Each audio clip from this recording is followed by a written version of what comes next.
Well, there's two parts to this answer. One is all of our activities are covered by the treasure trove license, i.e., it's been stipulated by the government that we as the searchers are allowed to keep treasure as defined by the TTL. We keep 90%, the government keeps 10%. Rick Lagina, who used to work at the post office, became famous and rich after finding multiple treasures on Oak Island. A rule called the treasure trove license lets people who find treasure keep 90% of it and give only 10% to the government. After all this time, we're just beginning. They got a big $20 million deal with A&E Networks, making them both the stars and producers of the show. What if the true treasure of Oak Island isn't something you can touch, like gold or jewels, but something much more special? Explore with us as we dig deeper into the mysteries, fame, fortune, and family ventures. The concept of treasure hunting and the excitement it brings. This is captured in the treasure trove license, which lays out how treasure finds are split. Under this rule, treasure hunters get to keep a hefty 90% of their finds, while the government claims a modest 10%. Quite the generous deal, isn't it? Now let's shift our focus to the world of television, specifically to the cast of The Curse of Oak Island. It's worth wondering just how much money one can make from a TV show about digging up old items. Today we're diving into the financial lives of these TV treasure hunters, exploring their wealth, salaries, and the businesses they run that reach beyond the island's sandy beaches. Take Rick Lagina, for instance. This is where things would fall. I know how Gary always says, things fall to the lowest point, right? If there's anything to be found in the shaft, it may be there.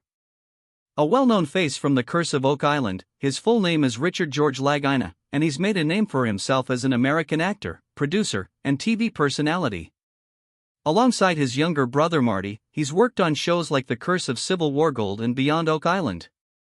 Their climb to fame and wealth began even before these shows started airing in the early 2010s.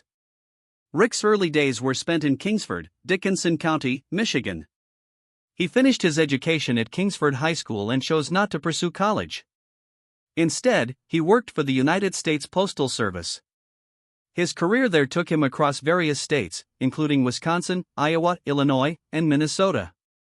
This backstory sets the stage for a significant change later in life. After decades of postal service, the two brothers were inspired by an old magazine article about Oak Island they read back in 1965.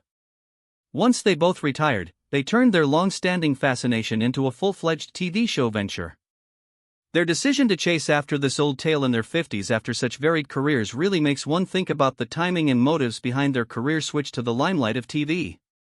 Their foray into the reality TV world was facilitated by Prometheus Entertainment, who saw potential in their story and proposed the idea of The Curse of Oak Island. The brothers struck a deal with A&E Networks worth about $20 million, investing their own money into the series where they would act as directors, executive producers, and stars.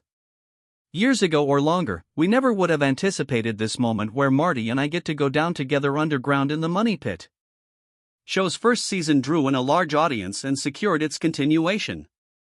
It revolves around the brothers and a team on Oak Island digging and searching for supposed hidden items. Over 11 seasons and more than 168 episodes, not only did they star, but they also directed and produced the series, which led to the creation of several other related shows. Despite numerous setbacks, including seasons with little to no significant findings, the brothers managed to find success with Beyond Oak Island. This show, which ended after 3 seasons, expanded their treasure hunting scope to include locations around the world, raising Rick Lagina's profile in the realm of treasure-themed reality TV even further. Aside from enjoying the spotlight on TV, Rick and his brother have made appearances on various talk shows like The Late Show with Stephen Colbert, establishing themselves as familiar faces on the History Channel. Rick's finances, his net worth reached $10 million by February 2024, showing how he successfully transitioned from a postal worker to a television star. Turning our gaze to Marty Lagina, he is an engineer, television personality, producer, and winery owner with an impressive net worth of about $110 million. Unlike his brother, Marty completed an engineering degree, dabbled in law, and then returned to his roots as an entrepreneur.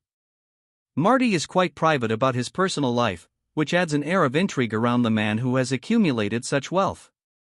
Next, let's explore how the Lagina brothers turned their adventures into a successful business, the media-minted millionaires of Oak Island. This narrative of the Lagina brothers is more than just about hunting for physical treasures, it's about how they've cleverly navigated the realms of media and business. It shows that the stories of adventure and the thrill of the hunt can be just as profitable as the actual treasures they aim to find. In the end, it seems the true treasure might not be buried under Oak Island but in the lucrative business of crafting compelling narratives that captivate audiences and generate substantial income. Marty Lagina, a self-made millionaire with a degree in mechanical engineering from Michigan Technological University, go down in that shaft and actually do some digging and maybe be part of unearthing an original tunnel would be incredibly gratifying, began his career journey in 1977. He quickly found success and wealth by extracting natural gas in Michigan. However, Marty's thirst for knowledge didn't stop there. While working as a petroleum engineer, he also pursued a law degree, showcasing his relentless drive, a trait that later defined his ventures on Oak Island. By 1982, Marty added a Juris Doctor degree to his credentials, expanding his skill set into the legal realm.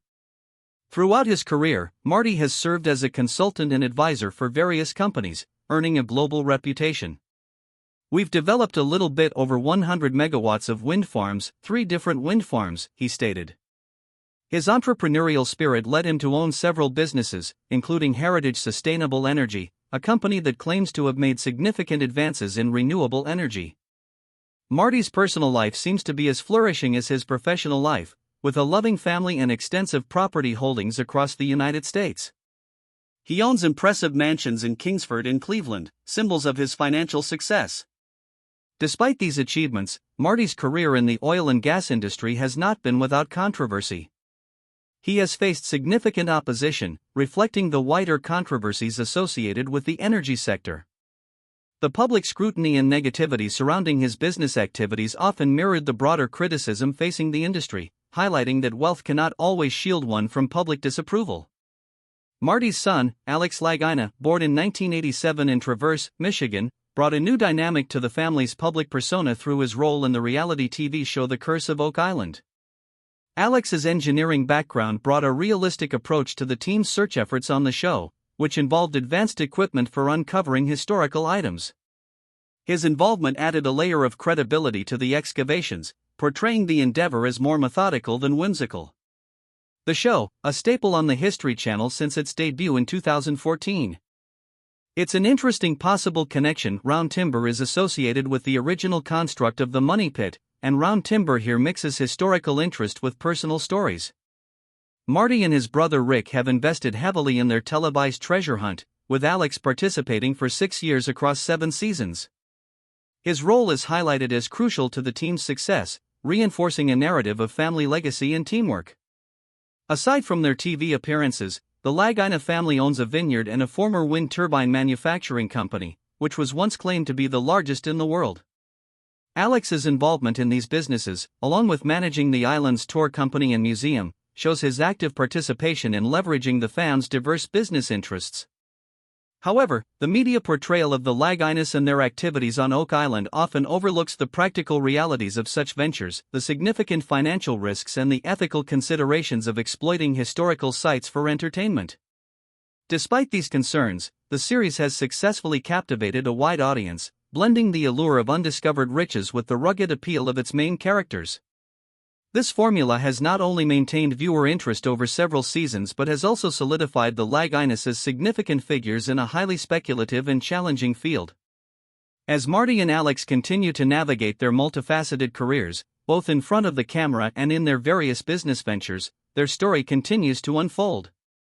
It's a tale of commercial success intertwined with the challenges of maintaining a favorable public image and managing the responsibilities that come with their business decisions. Their journey, characterized by financial achievements and a commitment to family legacy, also invites scrutiny regarding the values and impacts of their endeavors. Now let's look at Alex Lagina, who brings new energy to his family's ventures. From Muskegon to the screen, Alex Lagina's net worth, estimated at around $50 million, mostly comes from the success of his family's businesses, which continue to grow over the years. Rather than through individual effort, his wealth seems to have been handed to him through his family connections. This family fortune played a crucial role when he joined the cast of the 2nd season of The Curse of Civil War Gold. This TV series features Kevin Dykstra and his team searching for Civil War gold buried in Muskegon, Michigan. The show includes other enthusiasts like Brad Richards and Fred Monroe. Marty sees the footage, and he sees what we see in the footage. I think Marty will be blown away, who joined Alex's father Marty. They aim to find an estimated $140 million in lost gold. The series appeals to those interested in history and treasure hunting by presenting an ongoing pursuit of a high-value treasure. Alex's involvement in the show highlights his family's interest in historical adventures.